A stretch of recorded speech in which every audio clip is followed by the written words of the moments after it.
Welcome back to Sriratna channel. అందరూ ఎలా ఉన్నారండి? బాగున్నారు కదా? లాస్ట్ వీడియోలో గ్రామదేవత పూజలు అన్నీ కూడా షేర్ చేశాను కదండి, గుడి ప్రతిష్ఠకి సంబంధించి. నెక్స్ట్ పర్ణశాల ఎలా వేసాము ఏంటి అవన్నీ కూడా షేర్ చేశాను కదా. ఇంకా దాని నెక్స్ట్ డే అనమాట ఇది. నెక్స్ట్ డే వచ్చేసి మొత్తం స్వామివారిని తిరువీధి తిప్పడం ఈరోజు ఉంటుంది. ఆ కార్యక్రమం ఎలా చేసాము ఏంటి అంతా కూడా ఈ వీడియోలో మీతో షేర్ చేసుకుంటాను. సో ఈ రోజుకి వచ్చేసే మొత్తం స్వాములు ఎంతమంది మాలలు వేయాలో అందరూ కూడా కంప్లీట్ చేసేసారు. అంటే 11 రోజులు ముందు నుంచి కొంతమంది వేస్తే 5 రోజులకని 3 రోజులకని ఇలా కొంతమంది వేశారు. నెక్స్ట్ పండితులు, వేద పండితులు, నెక్స్ట్ స్వామీజీ, పురోహితులు అందరూ కూడా వచ్చేసారు. చాలామంది వచ్చారండి. అక్కడ వేద పండితులు ఎవరంటే మనకి అరసవిల్లి సూర్యనారాయణమూర్తి దేవాలయం మాకు చాలా దగ్గర కదా. సో అక్కడి నుంచి వచ్చారనమాట. అక్కడ పూజలు చేసిన వాళ్ళే మా ఊరికి వచ్చి ఈ గుడి ప్రతిష్ఠకి సంబంధించిన పూజలు చేశారు. స్వామీజీ తీసుకొని వచ్చారు. నెక్స్ట్ మాకు దగ్గరలో ఉన్న పురోహితులు కూడా వచ్చారనమాట. సో వేద పండితులు అందరూ కూడా ఎక్కువగా హోమం కాల్చేటప్పుడు ఎక్కువ ఉపయోగపడతారు. నెక్స్ట్ వచ్చేసి మొత్తం ఉదయం నుంచి సాయంత్రం వరకు పూజలు కాబట్టి మార్చుకుంటూ ఉండేవారు. నెక్స్ట్ ఒక వేద పండితులు ఒకటి పూజ చేస్తే ఇంకో వేద పండితులు ఇంకొక పూజ చేయడం అలా అనమాట. అంటే కొంతమంది ఎక్స్ప్లెయిన్ చేయడం, కొన్ని మంత్రాలు చదివేటప్పుడు వాటి గురించి మనకు అర్థం తెలియదు కదా. సో అర్థం తెలియనప్పుడు మనకి ఎక్స్ప్లెయిన్ చేయడము. నెక్స్ట్ కొంచెం మొత్తం ఉదయం నుంచి సాయంత్రం వరకు పూజ చేయాలంటే వాళ్ళకు కూడా కష్టం కాబట్టి ఒక ముగ్గురు మార్చుకుండేవారు. నెక్స్ట్ హోమం కాల్చేటప్పుడు 4 దిక్కులు కూడా హోమం కాల్చేటప్పుడు 4 దిక్కులు పూజలు వాళ్ళు చేస్తూ నెక్స్ట్ మా చేత చేపిస్తూ నెక్స్ట్ వేద పండితులు మంత్రాలు ఒక 3 బయట మంత్రాలు చదువుతూ ఇలా స్వామీజీ ఉంటూ ఈ విధంగా చాలా ఎక్కువ మంది ఇంకా వచ్చారు. ఆ విధంగా పూజలు చేశారనమాట. సో ఈరోజు ఏంటంటే ఉదయం 8 గంటలకల్లా అందరినీ కూడా మొత్తం ఒక పెద్ద బిందెలతో వాటర్ తీసుకురమ్మన్నారు. అంటే శుద్ధ జలము, పసుపు, కుంకుమ, అక్షతలు వేసి మామిడాకులు వేసి ఆ వాటర్ తీసుకురమ్మని చెప్పారు. ఎందుకంటే స్వామివారిని తిరువీధి తిప్పిన తర్వాత మనం ఈ శుద్ధ జలంతోన అభిషేకాలు చేయాలంట. స్వామివారిని తిరువీధి తిప్పడం ఎందుకంటే ఇక నుంచి ప్రాణ ప్రతిష్ఠ చేసిన తర్వాత స్వామివారి కదలరు, మనమే స్వామివారి దగ్గరికి వెళ్ళాలి, స్వామివారు మన దగ్గరికి రారు.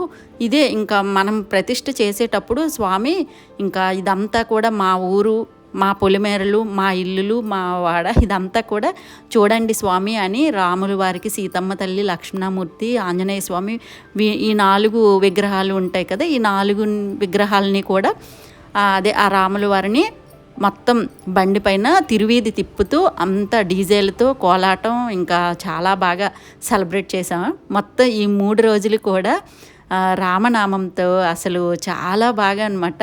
ఎవరి నోటి నుంచి కూడా రామనామమే వినిపించేది. రామ భజనలు, రామనామం, ఇంకా పాటలు, అసలు అదే మొత్తం అదే వాయిస్ అనమాట. ఎక్కడా కూడా ఆ రామనామం జపం అనేది అసలు వాయిస్ తగ్గేదేలే అన్నట్టు అయిందండి. మా లేడీస్కి ఏంటంటే మాలలు వేయని వాళ్ళు ఇలా రామ జై శ్రీరామ్ అని రాసి టవల్స్ ఉంటాయి కదా, ఆ టవల్స్. నెక్స్ట్ ఫస్ట్ రాముల వారి గుడి ముందు పందిర్లు వేసి ఊరంతా పందిర్లు వేశారు. రాముల వారి గుడి ముందు జెండాలు పాతి మళ్ళీ ఇంటింటికి జెండాలు పాతారు. నెక్స్ట్ ఇంకా ఉంటాయి కదా తోరణాలు, జై శ్రీరామ్ అని తోరణాలు. ఆ తోరణాలు కూడా ప్రతి ఇంటికి రాముల వారి గుడి ముందు పెట్టి ప్రతి ఇంటికి కూడా చాలా అంగరంగ వైభవంగా అయింది. నిజంగా అసలు భద్రాచలంలో ఎలా ఉంటుందో మాలాంటి వాళ్ళకి తెలియదు, కానీ ఇక్కడ మాత్రం నిజంగా రాముల వారే మా చేత ఇంత మంచిగా చేపించుకున్నారా అనిపించింది. ఇంకా బొట్టు కూడాను ప్రతి ఒక్కరూ ఉదయం అయ్యేసరికి ఒక 2-3 పిల్లలు అందరికీ వచ్చిన వాళ్ళందరికీ బొట్టు పెట్టేసేవారు, నామం దిద్దేవారు అనమాట. చాలా బాగా మంచిగా అసలు ఆ నామం కూడా ఎంత మంచి వాసనతో ఉండేది, బాగా నచ్చేది. ఇంకా పొద్దంతా ఆ బొట్టుతో పూజలు చేసేవాళ్ళం అనమాట. రామనామము, ఇంకా రాముల వారి టవలు, రాముల వారి నామం, ఇంకంతే పూర్తిగా రామనామంతో నిండిపోయింది. సో ఇంత చిన్న పల్లెటూరులో కూడా జనం మాత్రం మామూలుగా రాలేదు. సో ఇంకా విగ్రహాలకైతే తిరువీధి తిప్పడానికి ఇగో ఇదే బండి లాస్ట్ వీడియోలో కూడా షేర్ చేశాను కదండి. ఈ బండికి మొత్తం పసుపు రాసి బొట్లు పెట్టి మంచిగా ముగ్గులు పెట్టేసి తోరణాలు కట్టేసి ఇంకా పూలతో అలంకరించి స్వామివారి రథం అన్నమాట. ఈ రథంతో ఇగో ఇక్కడ సన్నిధానంలోనే ఇంతకుముందు తిరుపతి నుంచి తీసుకొని వచ్చిన విగ్రహాలని ఇక్కడ ఉంచారు. ఈ విగ్రహాలకి ఈరోజు తీసుకెళ్ళి అక్కడ బండి మీద ఊరేగిస్తారు.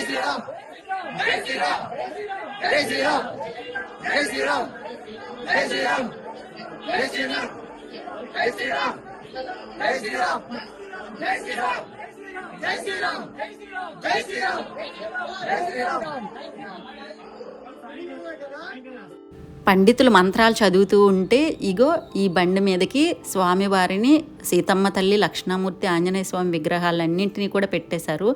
మంచి ఎండండి. కరెక్ట్గా 10 o'clockకి స్టార్ట్ అయ్యాము. 2 o'clock కంప్లీట్ అయ్యింది. అయితే తర్వాత ఇంకా భోజనాలన్నీ కూడా ఇక్కడే ఏర్పాటు చేశారు. ఒకవైపు కోలాటం జరుగుతుంది. పూర్తి చేసుకొని ఆ రామ మందిరాన్ని చేరుకోవడం జరిగింది. భక్తులందరూ ఎంతో ఆనందంగా ఈ కార్యక్రమంలో పాల్గొని జయప్రదం చేశారు. ప్రతి ఒక్కరిలోనూ ఎంతో ఆనందంగా ఆ ముఖాలైతే వెలిగిపోతున్నాయి. జై శ్రీరామ్, జై జై శ్రీరామ్. శ్రీరామ్ జయ రామ్ జానకి రామ్, శ్రీరామ్ జయ రామ్ పట్టాభిరామ్,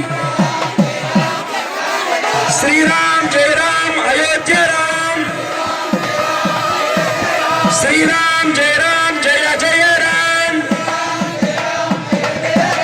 శ్రీరామ్ జయ రామ్ సీతారామ్,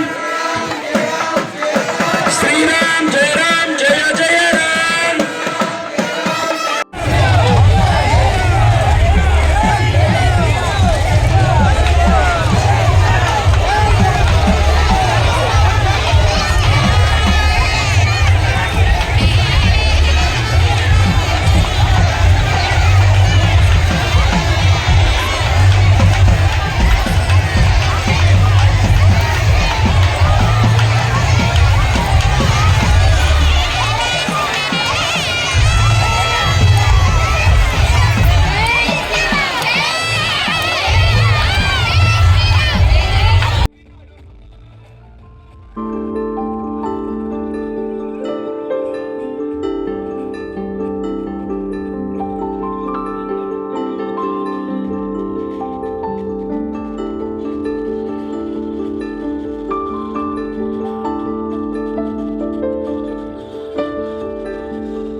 ఏమోనండి, వీడియోస్కి అక్కడక్కడ వాయిస్ అయితే ఉంచేసాను, మ్యూజిక్ అది.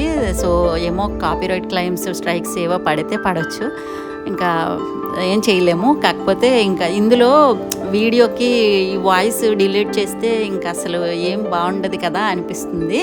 మేమైతే వెనక చూసారా కలశాలతో నీళ్ళు శుద్ధ జలం పట్టుకొని ఊరంతా కూడా స్వామివారి వెనక ఊరేగిస్తున్నాం. ముందు డీజే, తర్వాత ఇంకా రథము, స్వామివారి విగ్రహాలు, స్వామీజీ పైన కూర్చున్నారు, పురోహితులు, స్వామీజీ, ఇంకా పండితులందరూ కూడా వెనక నుంచి మంత్రాలు చదువుతూ వెళ్తున్నారు. నెక్స్ట్ వచ్చేసి కోలాటం, తర్వాత ఇంకా స్వాములు, అదే రామబంటులు అనమాట, అంటే మాలలు వేసేవాళ్ళు. తర్వాత మేము, ఇంకా మా సంగతి తెలిసిందే కదండి, లేడీస్ ఎప్పుడు కూడా ముందు నేను వెళ్ళాలని ఉంటుంది కదా. మా రామబంటులు అయితే ఎంత బ్రేక్ చేయడానికి చూసినా కూడా, అంటే ఎటువంటి రద్దీ లేకుండా చూద్దామని వీళ్ళ ప్రయత్నము. సో చాలా మంచిగానే సపోర్ట్ చేసాంలేండి, పర్లేదు.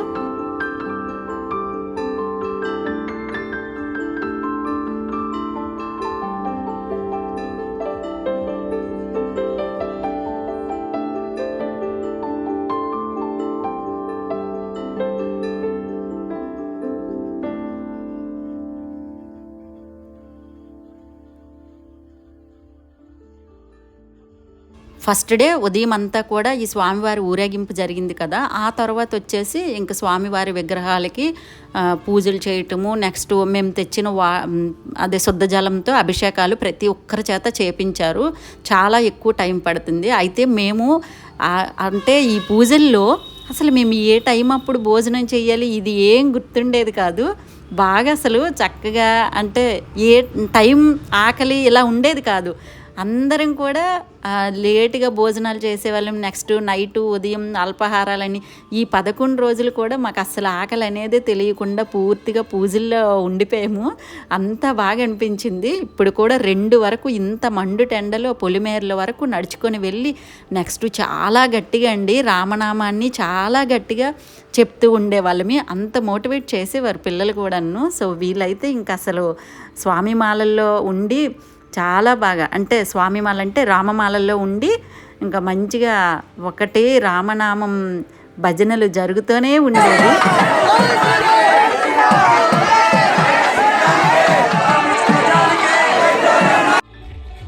ఎండలో కూడా కోలాటం ఒకవైపు అయితే గ్రూప్స్గా ఈ మాలలు వేసిన వాళ్ళు డ్యాన్సులు చేస్తే ఇంకా లేడీస్ జెంట్స్ అబ్బబ్బా నిజంగా స్వామివారికి ఊరేగింపు ఎంత అంగరంగ వైభవంగా చేశామో ఈరోజు.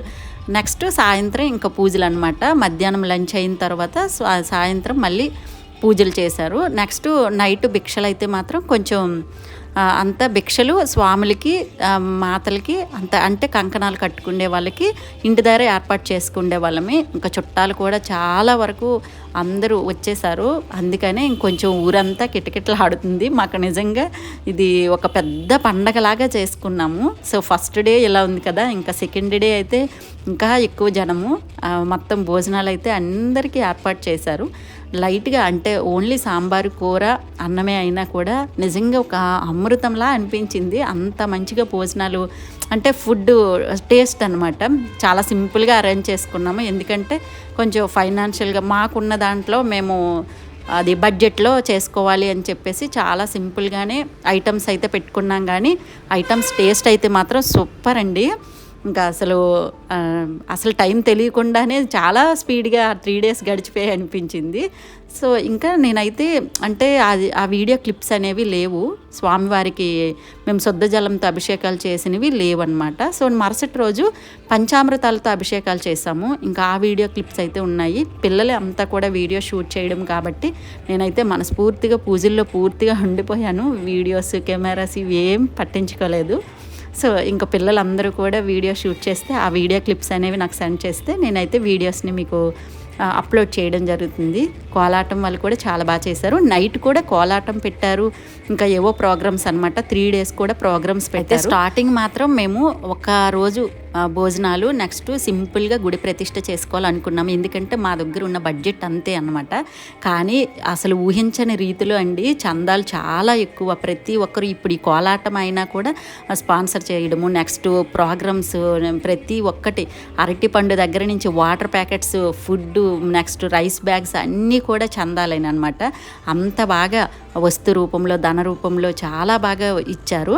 అంతేనండి, ఇంటికో పువ్వు ఈశ్వరునికో దండ అన్నట్టు మనం చాలా అందరిమీ కలిసి రూపాయి అనుకుంటే అదే చాలా పెద్ద అమౌంట్ అవుతుంది కదా. ఈ మధ్య పునర్విక అనే పాప గురించి కూడా మన 2 రాష్ట్రాలు కూడా చాలా బాగా అసాధ్యమైనది కూడా అంటే వాళ్ళ పేరెంట్స్ ఇంకా మా వల్ల కాదు పాపను బ్రతికించడం అనుకున్నది కూడా చాలా ఈజీగా ప్రతి ఒక్కరూ కూడా డొనేట్ చేయడం వలన చాలా ఈజీగా ఆమెకి ట్రీట్మెంట్ అనేది అందించడానికి అమౌంట్ అయితే సరిపోయింది. ఇప్పుడైతే ప్రజెంట్ వాళ్ళైతే ప్రతి ఒక్కరు కూడా అంటే ఇంకా డొనేట్ బ్రేక్ చేసేయాలి, చాలు మాకున్న అమౌంట్ సరిపోతుంది అని చెప్పారు. మా ఊరు గుడి ప్రతిష్ఠ కూడా అంతేనండి. చాలామంది ఇస్తాము అంటున్నా ఇంకా బ్రేక్ సరిపోతాయి. ఇంకా నెక్స్ట్ ఏదైనా గుడి అవసరమైతే చెప్తాము, లేదంటే ఇంకా సరిపోతాయి మాకున్న బడ్జెట్లో ఇంకా సరిపోతుంది అని చెప్తున్నాము. అంతే, ఇంకా భగవంతుడు తలుచుకున్న మనమందరం కలిసికట్టుగా ఉన్న సాధ్యం కానిది ఏదీ లేదు అనేది నిరూపించడం అయింది అనిపించుతుంది అనమాట నాకు. సేమ్ అనమాట. సో ఇంకా అంతేనండి, 3 days కూడా భోజనాలు పెట్టి చాలా బాగా ఇంకా మంచిగా అంగరంగ వైభవంగా అయితే మేము జరుపుకున్నాము. ఇంకా పునర్వికని కూడా ఆ భగవంతుడు చల్లగా చూడాలి, ఆమె భవిష్యత్తు బాగుండాలని మనమందరం కూడా ఆ భగవంతునికి కోరుకుందాం.